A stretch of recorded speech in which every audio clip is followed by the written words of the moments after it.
No, not right now, Ed. We got work to do.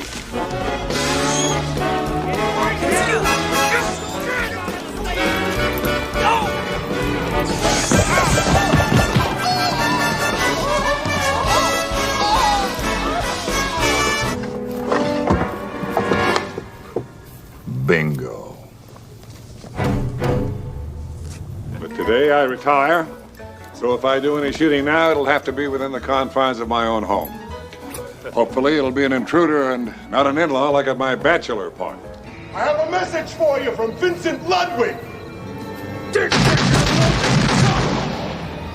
I'm sorry I can't hear you. Don't fire the gun while you're talking.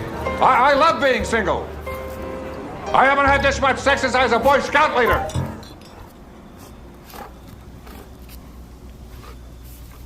I mean, at the time.